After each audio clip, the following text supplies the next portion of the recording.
ಅದಕ್ಕಾಗಿ ಈ ಶಿಬಿರಕ್ಕೆ ಬಂದದ್ದಕ್ಕೆ ನಿಮಗೆ ಆ ಒಂದು ಪ್ರಯೋಜನ ಸಿಗಬೇಕು. ಕೆಲವರಿಗೆ ಬೇಸರ ಆಗಿರ್ಬೋದು, ಎಂಥ ಮಾರಾಯ ಕರ್ಮ ಇವ ಚೆಕ್ಕಿ ಪ್ರೀತಿ ಮಾಡಬೇಡಿ ಹಾಗೆ ಹೀಗೆ ಹೇಳಿದ ನನ್ನದು ನಿನ್ನೆ ಆದದ್ದಷ್ಟೇ. ಇವತ್ತು ಸಂಜೆ ಹೇಳ್ತೇನೆ ಹೇಳಿದ್ಲು, ತೆಗೆದ ಇವ. ಓ ದೇವರೇ, ಇವನಿಗೆ ಯಾವುದು ತಾಗುವುದಿಲ್ಲ ಅಂತ ನನಗೆ ತಾಗಿದ್ದನ್ನು ಬಿಟ್ಟಲ್ಲ. ನಾನು ಪ್ರೀತಿ ಮಾಡಬಾರದು ಅಂತ ಹೇಳಿಲ್ಲಲ್ಲ. ಪ್ರೀತಿ ಕಟ್ಟಾದರೆ ಸಾಯ್ಲಿಕ್ಕೂ ಹೋಗಬಾರ್ದು, ಕೊಲ್ಲಿಕ್ಕೂ ಹೋಗಬಾರ್ದು ಹೇಳಿದ್ದು ನಾನು. ಪ್ರೀತಿ ಕಟ್ಟಾದರೆ ಗೆಟ್ ಲಾಸ್ಟ್, ನಿನ್ನ ದಾರಿ ನಿನಗೆ, ನಿನಗಿಂತ ಹೆಚ್ಚು ಪ್ರೀತಿ ಕೊಡುವವರು ನನ್ನ ಫ್ಯಾಮಿಲಿಯವರಿದ್ದಾರೆ, ಸಾಯ್ತೇನೆ ಅಂತ ಗ್ರಹಿಸಬೇಡ, ನಿನ್ನನ್ನು ಕೊಲ್ಲುವುದೂ ಇಲ್ಲ, ನಿನ್ನ ಎದುರು ನಿನಗಿಂತ ಚೆನ್ನಾಗಿ ಬದುಕಿ ತೋರಿಸ್ತೇನೆ ಅಂತ ತಾಕತ್ತಿದ್ರೆ ಮಾತ್ರ ಹೊರಡಬೇಕು. ಅಂಬಡೆ ಮರಕ್ಕೆ ನೇತಾಡಲಿಕ್ಕೆ ಪ್ರೀತಿ ಮಾಡಬೇಕಾ? ಮರ ಸಹ ಉಂಟು, ಹಗ್ಗ ಸಹ ಉಂಟು. ಯಾವ್ಯಾವ ಹುಡುಗನನ್ನು ಲಗಡಿ ತೆಗೆಯುವುದು ಯಾಕೆ ಸುಮ್ಮನಿಲ್ಲಾದರೆ? ಇವಳಿಗೆ ಇನ್ನೊಂದು ಹುಡುಗ ಸಿಗ್ಬೋದೆ, ಅಪ್ಪ ಮನೆಗೆ ಹೋದ ಮಗನನ್ನು ತಂದು ಕೊಡಲಿಕ್ಕೆ ಸಾಧ್ಯ ಉಂಟಾ? ಅದಕ್ಕೆ ಹುಡುಗರಿಗೂ ಸ್ವಲ್ಪ ಜಾಗ್ರತೆ ಹೇಳುದು ನಾನು. ಸ್ವಲ್ಪ ಜಾಗ್ರತೆಯಲ್ಲಿರಿ. ಮೊನ್ನೆ ಇಬ್ಬರು ಲವ್ವರ್ಸ್ ಮಾತಾಡಿಕೊಂಡು ಪಾರ್ಕಿನ ಮೂಲೆಗೆ ಹೋಗುವಾಗ ಕಾಡು ಸಿಕ್ಕಿತಂತೆ. ಎಲ್ಲಿ ತಜಂಕ ತರಲಿಕ್ಕೆ ಹೋದ್ರೆ ಅಲ್ಲ ಪತ್ರೊಡೆ ಎಲೆ ತರಲಿಕ್ಕೆ ಹೋದ್ರ, ಕೂತ್ಕೊಂಡು ಮಾತಾಡ್ತಿರುವಾಗ ಹುಲಿ ಬಂತು. ಹುಡುಗರೇ ಸ್ವಲ್ಪ ಕೇಳಿ, ಹುಲಿ ಬಂತು, ಹುಲಿ ಕೊಂಡೊದ್ದು ಹುಡುಗನನ್ನೇ. ಹುಡುಗಿ ಟೈಗರ್ ಹೇಳಿ ಎಸ್ಕೇಪ್ ಆಗಿ ಮನೆಗೆ ಹೋಗಿ ಪುಸ್ತಕ ಕೂತಿದ್ದ. ಹುಡುಗನನ್ನು ಕೊಂಡೋಗಿ ಸಾರಿದೀವಿ, ಸ್ವಲ್ಪ ಜಾಗ್ರತೆ ಮಾಡ್ಕೊಳ್ಳಿಯಪ್ಪ. ಅರ್ಥ ಆಯ್ತಾ? ಸುಮ್ಮನೆ ಕಾಲ ಕಷ್ಟ ಅಲ್ಲ, ನಾನು ಹೇಳಿದ್ದು ಒಳ್ಳೆಯದಕ್ಕೆ. ಮತ್ತೆ ಇಲ್ಲಪ್ಪ ಅದು ನೀವು ಹೇಳಿರ್ಬೋದು, ನನ್ನ ಶೀಲ ಹಾಗಿಲ್ಲ ಏನಿಲ್ಲ ಅಂತ ಹೋಗುದಿದ್ರೆ ಹೋಗಿ, ಸ್ವಲ್ಪ ಲೈಫ್ ಕಟ್ಟಿಕೊಳ್ಳಿ ಮೊದಲು ಅಂತ ನಾನು ಹೇಳಿದ್ದು. ಬದುಕು ಕಟ್ಟಿಕೊಳ್ಳಿ, ಉದ್ಯೋಗಕ್ಕೆ ಸೇರಿ, ಉದ್ಯೋಗ ಮಾಡಿ, ದುಡೀರಿ. ಹಂಚಿನ ಮನೆ ಉಂಟಾ, ಸ್ಲ್ಯಾಪಿನ ಮನೆ ಕಟ್ಟಿ, ಅಪ್ಪ ಅಮ್ಮನನ್ನು ಎದುರಿಡಿ. ಇದಿಷ್ಟು ಮಾಡಿ ಅಂತ ನಾನು ಹೇಳಿದ್ದು. ಹಾಗಾಗಿ ಭುವನೇಂದ್ರ ಕಾಲೇಜಿನ ಚಿಕ್ಕ ಪುಟಾಣಿಗಳಿಗೆ ನನಗೆ ಇವತ್ತೊಂದು ಅವಕಾಶ ಕೊಟ್ಟು ಹಿರಿಯರು ಕರೆದಿದ್ದಾರೆ. ನಮ್ಮ ಗುರುಗಳು ಕೂತಿದ್ದಾರೆ. ಅವರು ನಿಜವಾಗಿ ಅವರು ಯಾಕೆ ಕೂತ್ಕೊಳ್ತಾರೆ? ಅವರಲ್ಲಿ ಅವರು ಪರ್ವತ, ನಾನು ಪ್ರಪಾತ, ಅವರು ಸಿಂಧು, ನಾನೊಂದು ಬಿಂದು. ಆದರೆ ಹೆಚ್ಚಿನ ಕಾರ್ಯಕ್ರಮದಲ್ಲಿ ನಾವು ಒಂದು. ಮುನಿರಾಜ ರಂಜಾಳ ಸರ್ ಅವರು ಆದರೂ ನನ್ನನ್ನೊಂದು ಏನೋ ಕೂತ್ಕೊಳ್ತಾರೆ, ಇವರಿಗೊಂದು ಖುಷಿ ಆಗ್ತದೆ. ಹಾಗಾಗಿ ವಿದ್ಯಾರ್ಥಿಗಳೇ, ಕಾರ್ಯಕ್ರಮಕ್ಕಾಗಿ ಕಾರ್ಯಕ್ರಮ, ಗೀತ ಸಾಹಿತ್ಯ ವೈವಿಧ್ಯ ಅಲ್ಲ. ವಿಠಲ್ ನಾಯ್ಕರನ್ನು ಮರೆತು ಬಿಡಿ ಅಂದರೆ ಓಂ ಶಾಂತಿ ಹಾಕಬೇಡಿ. ಈಗ ರೆಕಾರ್ಡ್ ಮಾಡ್ತಾ ಇದ್ದಾರೆ, ನನಗೆ ಅದು ಸಹ ಹೆದರಿಕೆ ಆಗ್ತದೆ. ಮೊನ್ನೆ ಒಂದು ಕಡೆ ಕಾರ್ಯಕ್ರಮ ಮಾಡ್ತಾ ಇರುವಾಗ ನಾನು ಹೇಳಿದೆ, ವಿಠಲ ವಿಠಲ ವಿಠಲ ಹೇಳಿದರೆ ಹಾರ್ಟ್ ಅಟ್ಯಾಕ್ ಬರೋದಿಲ್ಲ ಅಂತ. ಮರು ದಿವಸ ಯೂಟ್ಯೂಬಲ್ಲಿ ಹೆಡ್ಲೈನ್, ವಿಠಲ್ ನಾಯ್ಕರಿಗೆ ಹಾರ್ಟ್ ಅಟ್ಯಾಕ್ ಅಂತ. ಅದಕ್ಕೆ ಇದನ್ನು ಇನ್ನು ಹಾಕುವುದಾದರೆ ಸ್ವಲ್ಪ ಹೆಡ್ಡಿಂಗ್ ಒಳ್ಳೆಯದು ಕೊಡಿ ಸ್ವಾಮಿ.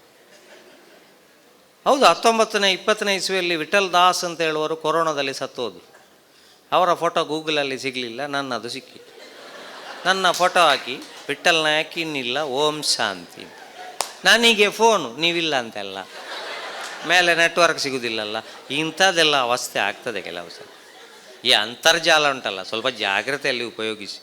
ಕೆಲವು ಸರ್ತಿ ವಾಟ್ಸಪ್ ಗ್ರೂಪಲ್ಲಿ ಜಗಳ ಶುರುವಾಗಿ ಕೊಲೆಯಲ್ಲಿ ಎಂಡ್ ಆಗ್ತದೆ. ಫೇಸ್ಬುಕ್ಕಲ್ಲಿ ಜಗಳ ಶುರುವಾಗಿ ಆತ್ಮಹತ್ಯೆಯಲ್ಲಿ ಎಂಡ್ ಆಗ್ತದೆ. ಇದೆಲ್ಲ ಬೇಡ ನಮಗೆ. ಮತ್ತು ದೇವರು ಕಷ್ಟ ಕೊಟ್ಟ ಅಂತ ಹೇಳೋದಕ್ಕಿಂತ, ಈಗ ನಿಮಗೆ ಅಲ್ಲಿ ಮಧ್ಯಾಹ್ನ ಊಟಕ್ಕೆ ಕಡಲೆ ಪದಾರ್ಥ ಇದ್ದರೆ ತಿನ್ನುವವರು ಸರಿ ತಿನ್ನಬೇಕು. ಗ್ಯಾಸ್ಟ್ರಿಕ್ ಇದ್ದವರು ದೂರದಿಂದಲೇ ಕೈ ಮುಗಿಬೇಕು. ನನಗೆ ಕಡಲೆ ಬೇಡ, ಅಲ್ಲಿ ಫಂಕ್ಷನಲ್ಲಿ ಕೂತಾಗ ಒಮ್ಮೆ ಹೀಗೆ ಕೂತ್ಕೊಳ್ಬೇಕಾಗ್ತದೆ, ಒಮ್ಮೆ ಹೀಗೆ ಕೂತ್ಕೊಳ್ಬೇಕಾಗ್ತದೆ ಅಂತ ಸುಮ್ಮನೆ ಇರಬೇಕು. ಇದೇನಿಲ್ಲ ಸಾರಿ ಕಡಲೆ ತಿಂದು ಹೊಟ್ಟೆ ಉಬ್ಬರ ಬಂದಮೇಲೆ ಸ್ವಾಮಿ ದೇವರೇ ಯಾವ ಜನ್ಮದಲ್ಲಿ ಮಾಡಿದ ಪಾಪ ಅಂತ ಹೇಳಿದರೆ ದೇವರು ಬಂದು ಪಂಪಲ್ಲಿ ಗಾಳಿ ಹಾಕಿದ್ದ, ಕಡಲೆ ತಿಂದದ್ದು ಯಾಕೆ?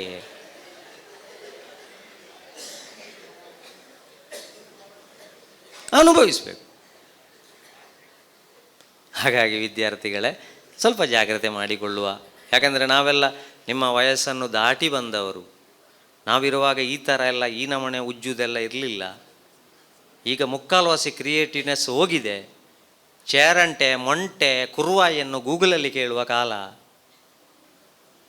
ನೀವು ಪಕ್ಕದ ಬೊಂಡದ ಅಂಗಡಿಗೆ ಹೋಗಿ ಬಾವೆ ಕಮ್ಮಿ ಇತ್ತನ ನೀರು ಜಾಸ್ತಿ ಇತ್ತನ ಬೊಂಡ ಕೊರಲೆ ಹೇಳಿ ಅವರು ಕರೆಕ್ಟ್ ಟಕ್ ಟಕ್ ಹೀಗೆ ನೋಡಿ ಕೆತ್ತಿ ಕೊಡ್ತಾರೆ, ಕರೆಕ್ಟ್ ಇರ್ತದೆ ಅದು.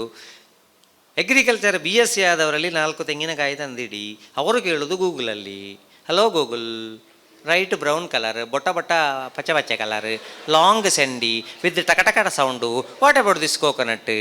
ಅದು 3/4 ಗಂಟೆ ತಿರುಗಿ ಹೇಳ್ತದೆ, ದ್ಯಾಟ್ ಈಸ್ ಬಣ್ಣಂಗಾಯಿ. ಪ್ರಾಕ್ಟಿಕಲ್ ಗೊತ್ತಿಲ್ಲ.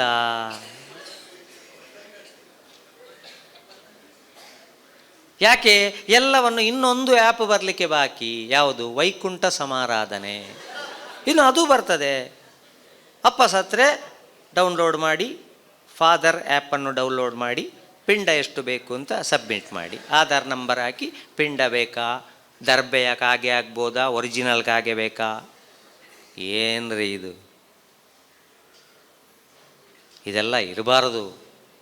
ಕಲಿತುಕೊಳ್ಳುವುದಕ್ಕಾಗಿರಲಿ, ಕಳೆದುಕೊಳ್ಳುವುದಕ್ಕಾಗಿ ಅಲ್ಲ. ಇಷ್ಟು ನೆನಪಿಟ್ಟುಕೊಳ್ಳಿ.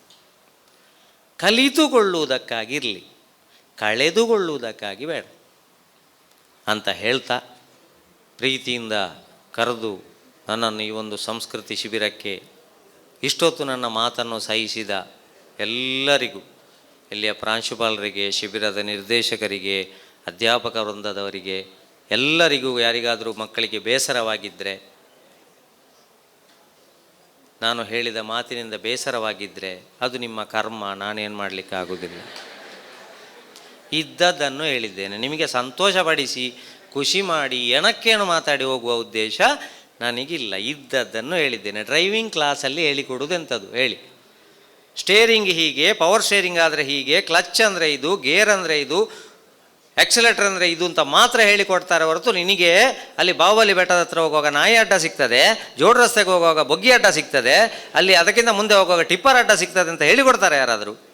ನಮ್ಮ ಜೀವನ ಸಹ ಡ್ರೈವಿಂಗ್ ಸ್ಕೂಲ್. ಮುಂದಕ್ಕೆ ಬಂದಾಗೆ ಆಕ್ಸಿಡೆಂಟ್ ಆಗದ ಹಾಗೆ ಬೇಕಾದಾಗ ತಾಳ್ಮೆ ವಹಿಸಿ ಸ್ವಲ್ಪ ಸೈಡಿಗೆ ನಿಲ್ಲಿಸಿ ನಮ್ಮ ಗುರಿಯನ್ನು ಮುಟ್ಟುವುದು ನಮ್ಮ ಜೀವನ. ಅದು ಹೀಗೆ ಅಂತೇಳಿ ಹೇಳಲಿಕ್ಕೆ ಬರುವುದಿಲ್ಲ.